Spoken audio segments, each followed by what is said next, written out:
नमस्कार, आप देख रहे हैं आरएम न्यूज बीकानेर। मैं हूं आपके साथ नवरत्न जोशी। आइए डालते हैं नजर दिन भर की खास खबरों पर। हल्दीराम एजुकेशन सोसाइटी के आने के बाद स्कूलों की बदली तस्वीर।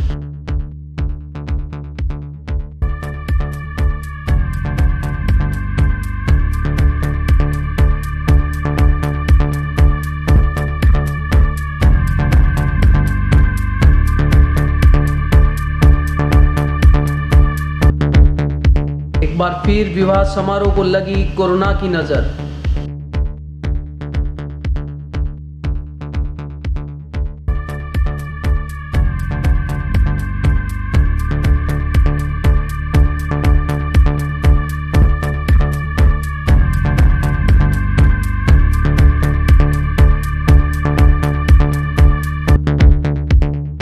दवाओं की कीमतें कम करने और दवाओं को जीरो जीएसटी में रखने सहित 16 सूत्रीय मांगों को लेकर दिया ज्ञापन।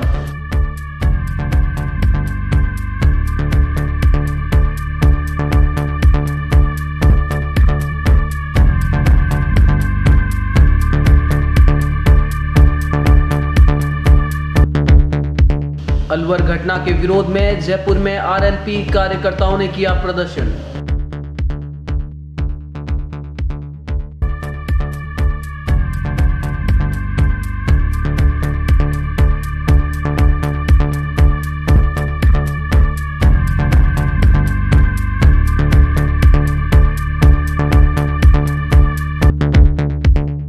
कोरोना की वजह से घटते यात्रियों में रोडवेज की बढ़ाई धड़कनें।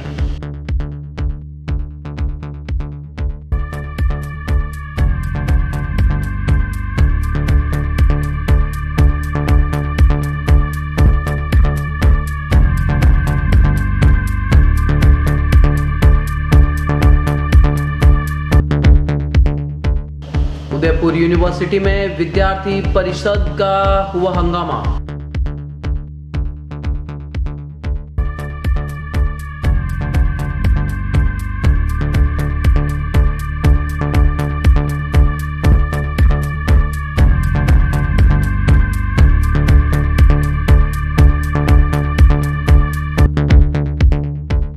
जनतांत्रिक पार्टी के कार्यकर्ताओं ने अलवर में हुई मुखबधिर नाबालिगा के साथ की घटना को लेकर जिला कलेक्टर कार्यालय पर किया प्रदर्शन।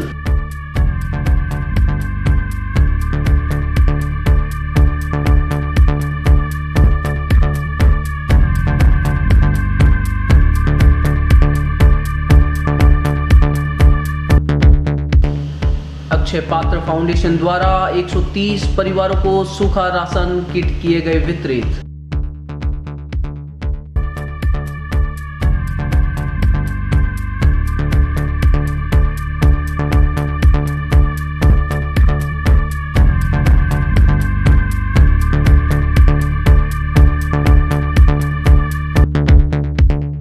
जयपुर में संस्कृत विश्वविद्यालय का ऑनलाइन दीक्षांत समारोह हुआ आयोजित। 16,851 डिग्रियों व 31 स्वर्ण पदकों को किया गया पुरस्कार वितरण।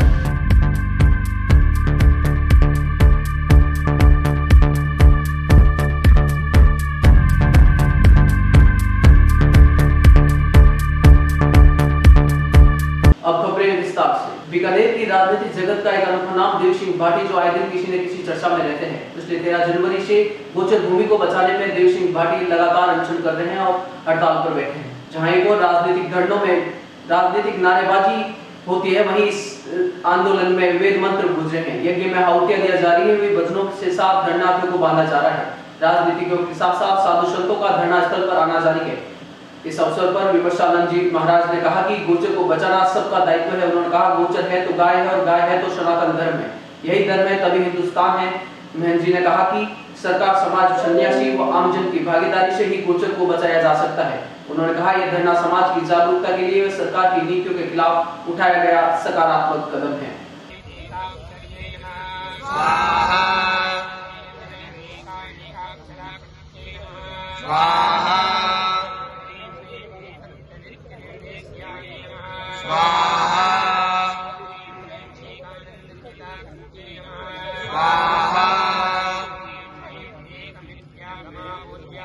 स्वाहा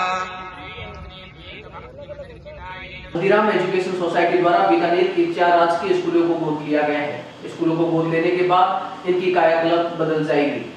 इन स्कूलों में जीर्णोद्धार, रंग रोगन, साफ सफाई तथा शिक्षण व्यवस्था की बदौलत स्कूल में बच्चों का ठहराव सुनिश्चित हो जाएगा। 4 सरकारी राजकीय उच्च माध्यमिक विद्यालय में सुशागत, महारानी, महात्मा गांधी इंग्लिश मीडियम और गुरुद्वारा स्कूल में निर्माण कार्य युद्ध स्तर पर चल रहा है। हल्दीराम एजुकेशन सोसाइटी के प्रतिनिधि रमेश कुमार अग्रवाल ने बताया कि शिक्षा निदेशक कानाराम से मुलाकात कर इन चारों स्कूलों के चल रहे विकास कार्य की गतिविधियों से अवगत करवाया गया है। विद्यालय परिसर में बेहतर शिक्षण संस्था कैसे हो, इस संबंध में विचार विमर्श भी किया गया है। अग्रवाल ने कहा कि चारों विद्यालयों में सोसाइटी द्वारा बालिकाओं की शिक्षा के लिए हर संभव प्रयास कर तमाम व्यवस्थाओं को पूर्ण किया जाएगा।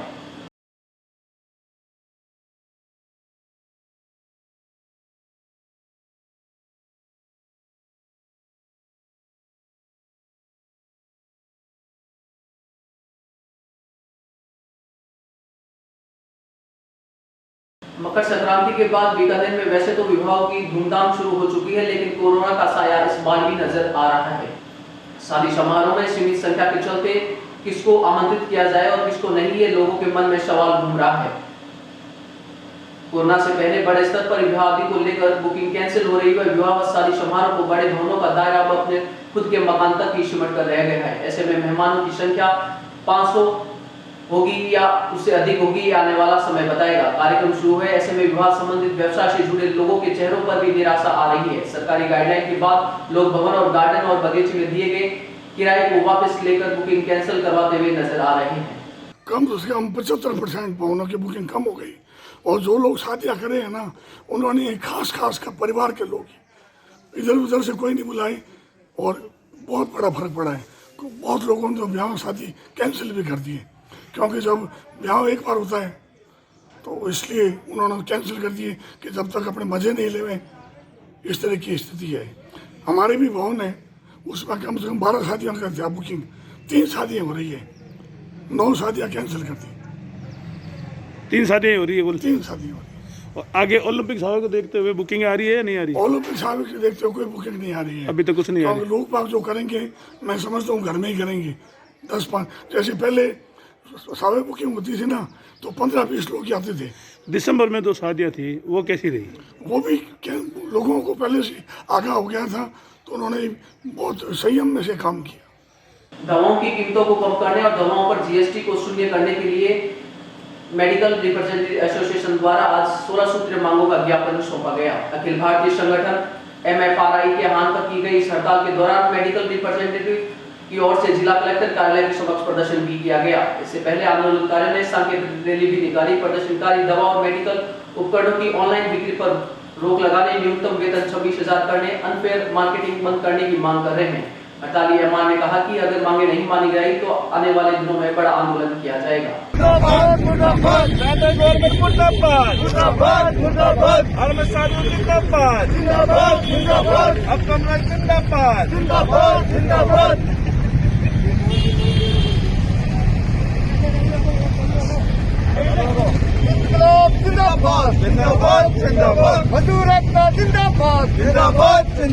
अलवर में मूकबधिर छात्रा के साथ हुई घटना को लेकर आरएलपी कार्यकर्ताओं ने जमकर हंगामा व प्रदर्शन किया। प्रदर्शनकारियों ने अलवर पीड़िता के परिजनों को 50 लाख का मुआवजा, डीजीपी तथा मुख्य सचिव को अलवर भेजने की मांग सही करने मांगों को प्रदर्शन कर राज्यपाल के नाम जिला कलेक्टर को ज्ञापन सौंपा।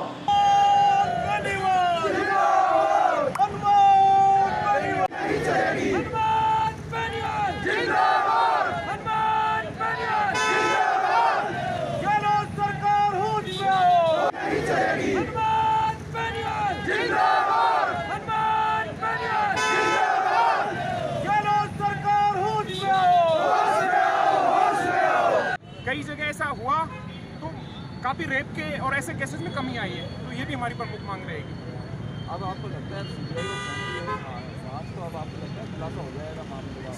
सीबीआई को जांच स्टेट गवर्नमेंट का जैसे पंचायत जैसे यूपी में और पंजाब में चुनाव है तो इनको पिछले कुछ महीनों से रोडवेज की गाड़ी पटरी पर आई थी, लेकिन अब गाड़ी पटरी से वापस से हिलने लगी है। आपको बता दें कि यात्रियों के कम भार संख्या को देखते हुए रोडवेज बसों के हालात अब बेहाल नजर आने लगे हैं। ओमिक्रॉन व बढ़ते कोरोना संक्रमण के बीच रोडवेज व प्राइवेट बस ऑपरेटरों की चिंताएं भी बढ़ने लगी है। बीकानेर डिपो में 98 बसों में 10 दिन पहले 18,000 से ज्यादा यात्री सफर करते थे, जिसकी संख्या अब घटकर 14,000 के करीब हो गई है। ट्रैफिक कम होने के कारण सीधा असर इनकी आय पर भी नजर आ रहा है। बीकानेर डिपो के ट्रैफिक इंचार्ज अंकित शर्मा ने बताया कि पहले रोजाना 14.5 लाख रुपए की आय होती थी, अब यह घटकर 12.5 लाख हो गई है, यानी प्रतिदिन 2 लाख का घाटा नजर आ रहा है। उधर प्राइवेट बस ऑपरेटर ने भी अब चिंता की लकीरें उनके सर पर दिखाई देने लगी है। बीकानेर बस ऑपरेटर एसोसिएशन के समुद्र सिंह राठौड़ ने बताया कि जिले में चलने वाली 1000 प्राइवेट बसों में ट्रैफिक 50% से भी कम हो गया है।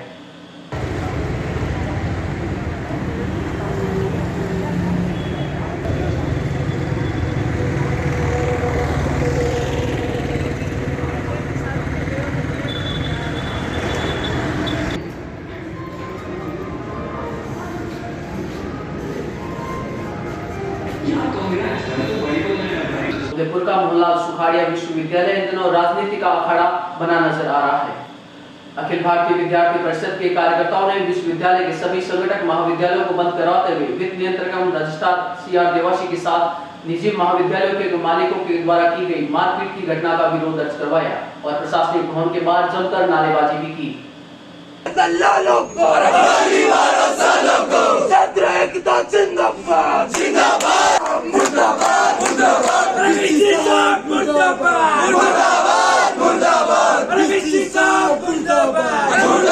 एक तरफ सरकार के कोरोना गाइडलाइन की पालना को लेकर आमजन व लोग परेशान होते नजर आ रहे हैं, वहीं दूसरी तरफ यूरिया के कारण किसानों की लंबी कतारें कुर्ला लाइन की ध्वजा उड़ाती नजर आ रही है। यूरिया की जरूरत जीवन पर भारी पड़ती हुई नजर आ रही है। बीकानेर में लगातार यूरिया खाद की किल्लत के चलते शहर से लेकर गाँव तक सीमित स्टॉक के चलते भूमिपुत्रों की लंबी कतारें देखने को मिल रही है, जहाँ जमकर कोरोना एडवाइजरी की खुलकर ध्वजा उड़ती देखी जा सकती है। बीकानेर में कृषि उपज मंडी के सामने स्थित सहकारी समिति की दुकान पर यूरिया खाद लेने के लिए दूर-दराज क्षेत्र से युवा वर्ग, यहाँ तक कि महिलाएं भी खाद के लिए कतार में नजर आ रही है। यूरिया के चक्कर में मास्क व 2 गज की दूरी की खुलकर ध्वजा उड़ रही है। घंटों कतार में खड़े रहने के बावजूद भूमिपुत्रों को पर्याप्त मात्रा में यूरिया खाद भी नहीं मिल पा रही। ऐसे में फसलें तो खराब हो ही रही है, उस पर कोरोना संक्रमण के फैलने की आशंका भी बनी हुई है।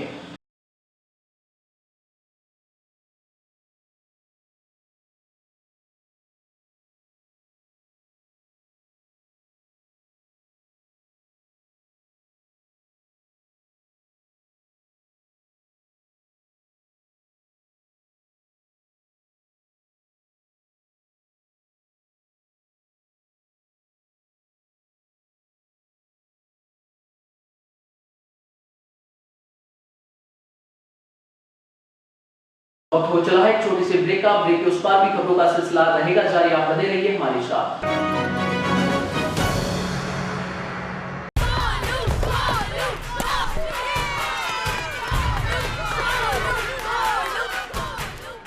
If Arjun is batting, why are we cheering for Golu? He isn't even here. Arey, you don't know. He hasn't come so that we don't get infected. Spread of novel coronavirus disease can be stopped.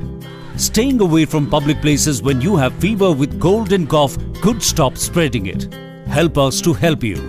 Visit your nearest health facility if you have cough, fever or difficulty in breathing, or contact helpline number 9111 2397 8046.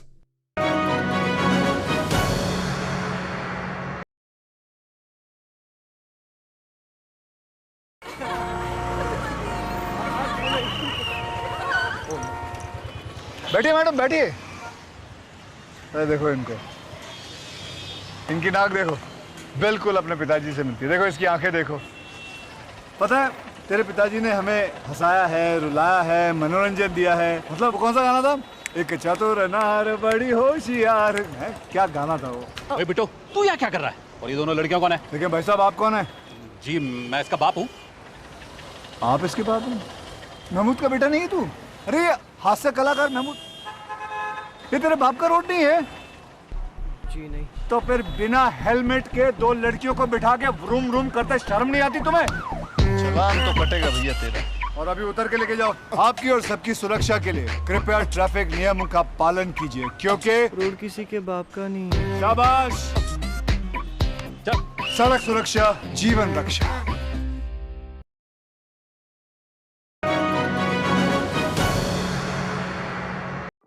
Corona के लक्षण क्या हैं? बुखार, सूखी खांसी, थकान, स्वाद या गंध का ना आना। इसके साथ ही कुछ लोगों में कुछ और लक्षण भी पाए जा सकते हैं, जैसे कि गले में खराश, सर या बदन दर्द, त्वचा पे चकत्ते पड़ना, आंखों का लाल होना या दस्त लगना। अगर आपको इनमें से कोई भी लक्षण हो तो बिल्कुल भी लापरवाही ना बरतें और ये 3 चीजें जरूर करें। बीमारी से परिवार वालों को बचाने के लिए थोड़ी दूरी बनाकर रखें, कोरोना की जांच कराएं और डॉक्टर की सलाह लें। सफाई भी, दवाई भी, कड़ाई भी, जीतेंगे कोरोना से लड़ाई भी।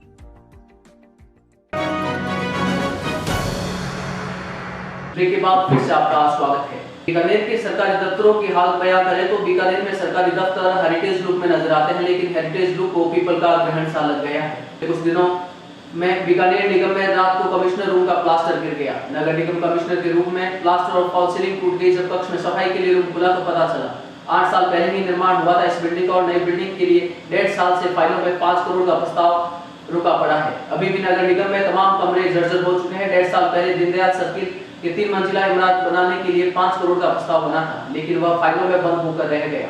कचहरी की पुरानी बिल्डिंग की जर्जर अवस्था में नजर आ रही है। पिछले दिनों यहाँ भी छज्जा के नीचे गिर जाने से मानहानि नहीं हुई, हालांकि किसी को चोट नहीं पहुंची। लंबे समय से मरम्मत की मांग की जा रही है, लेकिन इस नाम पर सिर्फ खानापूर्ति नजर आ रही है। ऐसे में कई पुरानी बिल्डिंग है जो जहां मरम्मत की सख्त आवश्यकता होने के बावजूद सरकार पैसे खर्च नहीं कर रही। यही नहीं, इन सरकारी दफ्तरों वाली हेरिटेज बिल्डिंगों में जगह जगह पीपल के पेड़ उगाए हैं। पूरे जिलों को संभालने वाले जिला कलेक्टर कार्यालय पर उगे पीपल के वृक्ष ने अब विशाल रूप भी ले लिया है।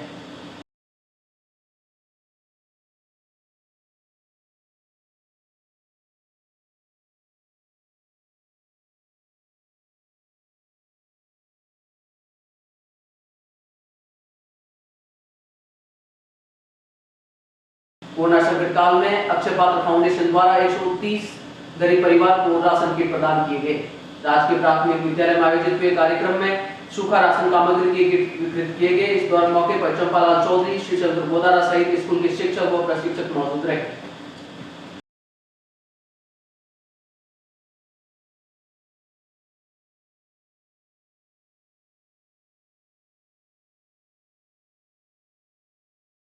इस लोगों को किट वितरित की गई है अक्षय पात्र के फाउंडेशन के द्वारा और इस किट के अंदर 42 लोगों का खाना है। और हम जब से लॉकडाउन चालू हुआ है मार्च 2020 से कंटिन्यू इस प्रकार गरीब लोगों का और जो कच्ची बस्तियों का अक्षय पात्र निरंतर सहायता की जा रही है। आज जो किट वितरण की है कहाँ पे की है आपने और कितने लोगों के साथ की है? आज राज के उस प्राथमिक विद्यालय राजीव नगर नायकों का मोहल्ला कृष्णा पेट्रोल पंप के पीछे वितरित की गई। जयपुर के संस्कृत विश्वविद्यालय में ऑनलाइन दीक्षांत समारोह आयोजित किया गया, जिसमें कई छात्रों को प्रशस्ति पत्र व डिग्रियां व अपने स्वर्ण पदक विजेताओं को पुरस्कार भी प्रदान किए गए। दीक्षांत समारोह में 16,851 छात्रों को डिग्रियां व 31 स्वर्ण पदकों का वितरण किया गया। राज्यपाल कलराज मिश्र की अध्यक्षता में आयोजित हुए दीक्षांत समारोह में पौदार इंस्टीट्यूट ऑफ मैनेजमेंट में आयोजित किए गए। इस दौरान शैक्षणिक सत्र 2019 के 8,629 तथा 2020 की 8,222 डिग्रियों सहित शैक्षणिक सत्र 2019 के 15 एवं 2020 के 15 स्वर्ण पदक विद्यार्थियों को पुरस्कृत किया गया। एवं सैद्धांतिक प्रशिक्षण की भूमिका निर्धारित करें। दीक्षांत समारोह में दीक्षा ग्रहण कर रहे विद्यार्थी की परिवार, समाज, राज्य, देश और समूचे विश्व के प्रति आप अपने महादेव से लेकर भृगु, कश्यप, अत्रि, मरीच, अंगिरा, पुलस्त, गौतम, वशिष्ठ, विश्वामित्र, अगस्त, बादरायण आदि के संदर्भ वैदिक ग्रंथों में ही समाहित है। महाभारत काल में महर्षि संदीपनी का आश्रम उज्जैन में, महर्षि कर्ण का आश्रम मालिनी नदी के तट पर, महर्षि वेदव्यास का आश्रम हिमालय पर्वत पर तथा महर्षि शौनक का आश्रम नैमिषारण्य में रहा। फिलहाल इतना ही। न्यूज रूम से नई गतिविधियों में फिर से रूबरू होंगे, तब तक न्यूज रूम से नवरत्न जोशी को दीजिए इजाजत और आप देखते रहिए RM न्यूज बीकानेर।